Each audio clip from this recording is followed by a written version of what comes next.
So welcome students. Uh, this will be the new series. आज आपण नवीन series बघतोय जी basic मधलीच आहे. ओके, त्याला फक्त एक सेपरेट ग्रुप बनवलेला आहे.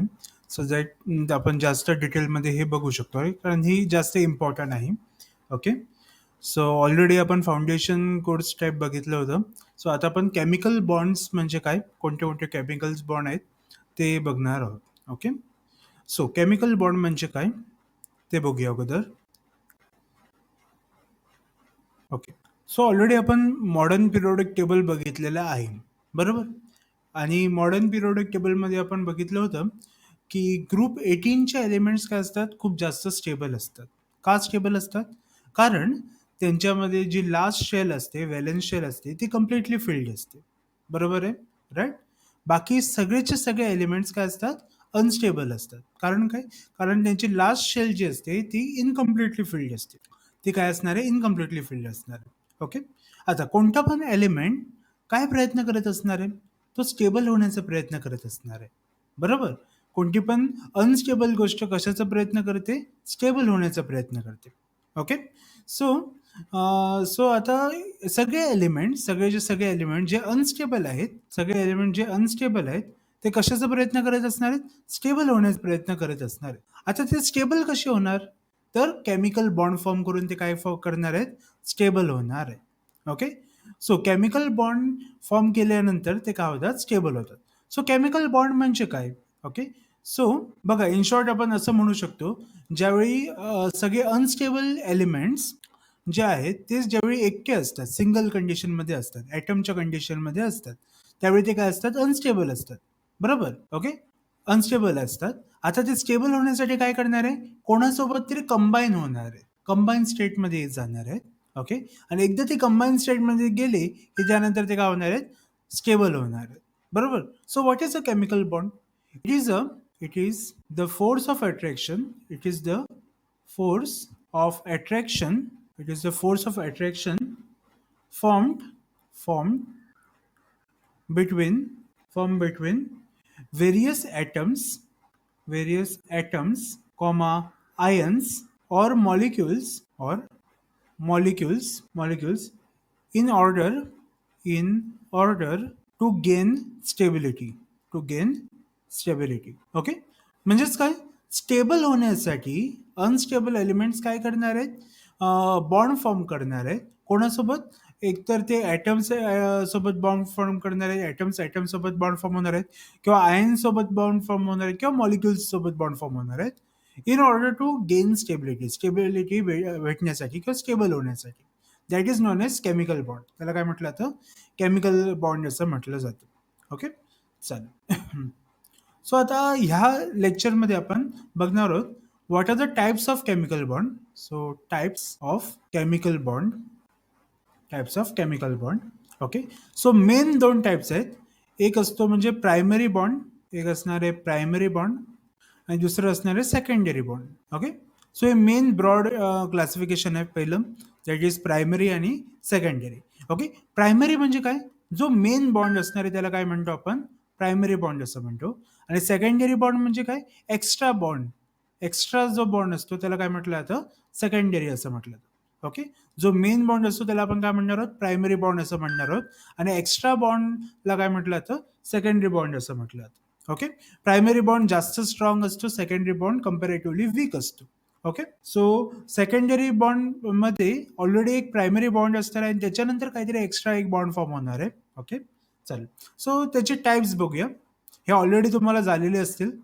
सो त्यामध्ये प्रायमरी बॉन्डमध्ये फर्स्ट टाइप आहे आयोनिक बॉन्ड. फर्स्ट टाइप काय? Ionic bond. Okay. So ionic bond नावातच आहे. कोणामध्ये फॉर्म होत असेल ionic bond? It is form between ions. कोणामध्ये फॉर्म होतो? आयन्स. तर आयन्स कोणते कोणते आहेत? तर कॅटायन आणि एनायन, बरोबर, त्यांच्यामध्ये फॉर्म होतो. राईट. सो कॅटायन आणि एनायनच्या मध्ये जो फॉर्म होतो त्याला काय म्हटलं जातं? आयोनिक बॉन्ड फॉर्म होतो. So this bond is normally form between metal and non metal. कोणामध्ये फॉर्म होणार आहे तो? मेटलमध्ये आणि नॉन मेटलमध्ये. आता अजून पण काही गोष्टी बघा. आपल्याला माहिती आहे मेटल्स आपल्याकडचे इलेक्ट्रॉन्स इझिली डोनेट करतात, नॉन मेटल्स इलेक्ट्रॉन काय करू शकतात? ॲक्सेप्ट करू शकतात. राईट. सो इलेक्ट्रॉन डोनेट केल्यावरती त्याच्यावरती पॉझिटिव्ह चार्ज येणार आहे, म्हणजे मेटलचं कन्व्हर्जन कॅटायनमध्ये होणार आहे आणि नॉन मेटलचं कन्व्हर्जन एनआयनमध्ये होणार आहे. आणि त्यांच्यामध्ये जो अट्रॅक्टिव्ह फोर्स असणार आहे त्याला आपण काय म्हणतो, आयोनिक बॉन्ड. ओके, चालेल.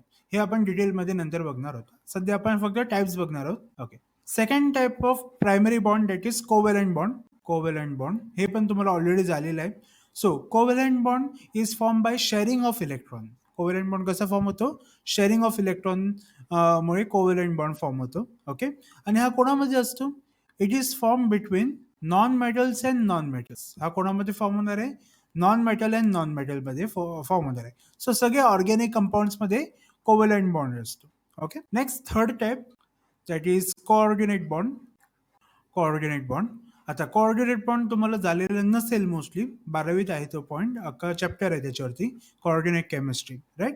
सो कोऑर्डिनेट बॉन्ड कोणामध्ये फॉर्म होतो, it is form between transition metal. Okay, transition metal and non metal. Okay, कोणामध्ये फॉर्म होणार आहे, ट्रान्झिशन मेटल अँड नॉन मेटलच्या मध्ये फॉर्म होतो. त्याला काय म्हटलं जातं, कोऑर्डिनेट बॉन्ड असं म्हटलं जातं. So it is a type of bond form और it is between ionic bond आणि कोव्हॅलंट बॉन्ड. म्हणजे ऑलमोस्ट हा आयोनिक आणि कोव्हॅलंट बॉन्डचा मधला भाग असणार आहे, राईट. आणि दोघांमध्ये ऑलमोस्ट सेम प्रॉपर्टीज असणार आहेत. ओके, म्हणजे आयोनिक आणि कोव्हॅलंट बॉन्डचा मिक्सचर असणार आहे. ओके. आणि fourth bond that is metallic bond. Metallic bond. Okay. So मेटल्समध्ये वेगळ्या पद्धतीचे, एकदम वेगळ्या पद्धतीचे बॉन्डिंग होते. ओके. सो फक्त मेटल्स दोन असतील तर त्यामध्ये कोणता बॉन्ड असणार आहे, मेटॅलिक बॉन्ड असणार आहे. ओके. सो बघा, आयोनिक बॉन्ड कोणामध्ये फॉर्म होतो, metals and non metals. Covalent bond कोणामध्ये फॉर्म होतो, non metals and non metals. Coordinate bond कोणामध्ये फॉर्म होतो, transition metals and non metals. आणि मेटॅलिक बॉन्ड कोणामध्ये फॉर्म होतो, मेटल्स अँड मेटल्समध्ये. ओके, चालेल. नेक्स्ट थिंग, सेकंडरी बॉन्ड्स किंवा एक्स्ट्रा बॉन्ड्स आपण म्हणतो. ओके. सो त्यामध्ये first time London forces. London forces, त्याला आपण डिस्पर्सिव्ह फोर्सेस पण म्हणतो. आणि हा विकेस्ट सेकंडरी बॉन्ड आहे. ओके, हा काय असणार आहे, विकेस्ट असणार आहे. ओके.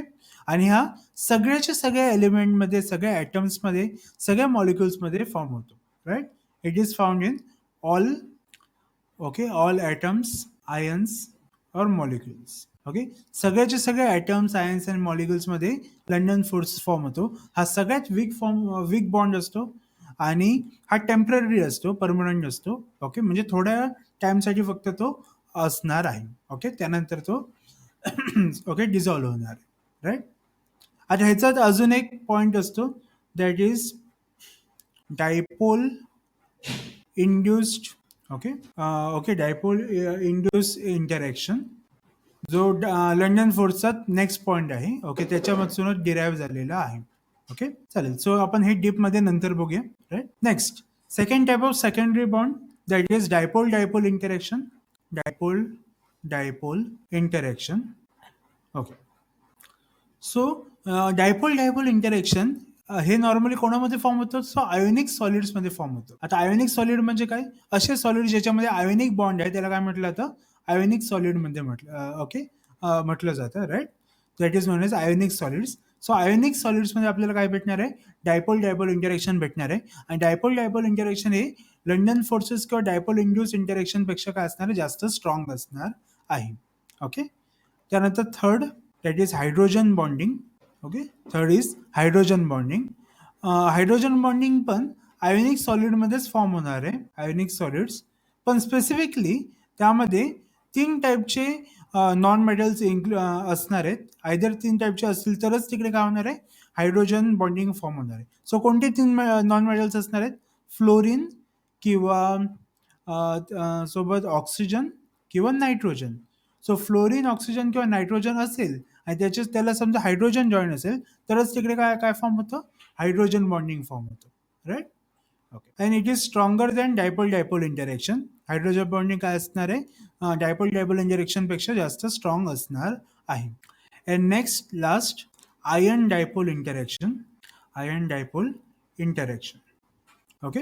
सो आयन डायपोल म्हणजे काय, कोणामध्ये असणार आहे, त्यामध्ये काय असणार आहे, एक काहीतरी आयन असणार आहे, आयदर कॅटायन किंवा आयन. ओके. ओके.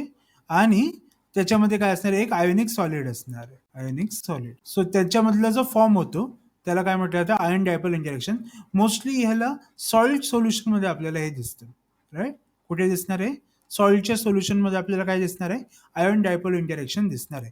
आणि ion dipole interaction is the strongest secondary bond. तो काय असणार आहे? स्ट्रॉंगेस्ट सेकंडरी बॉन्ड असणार आहे. ओके. सो बॉन्ड्स अगोदर समजून घ्या. प्रायमरी बॉन्ड नॉर्मली सगळ्या कंपाऊंड्समध्ये प्रायमरी बॉन्ड असणारच आहे. ओके. आणि ॲडिशनली त्याला काय असणार आहे? सेकंडरी बॉन्ड असणार आहे. आता ज्याच्यामध्ये सेकंडरी बॉन्ड जास्त स्ट्रॉंग असेल, तो कंपाऊंड काय होणार आहे? जास्त स्ट्रॉंग असणार आहे. ओके. अशा वेळेने लक्षात ठेवा. राईट. चालेल. सो आय थिंक एवढ्यापर्यंत क्लिअर असेल तुम्हाला. Types of chemical bonds clear असतील. ओके. वन बाय वन इच प्रत्येक बॉन्ड आपण काय करणार आहोत, जरा डिटेलमध्ये बघणार आहोत. ओके. वन बाय वनच घेणार आहोत. एक एक लेक्चरने एक एक बॉन्ड आपण कव्हर करणार आहोत. Okay. So will stop over here. Thank you.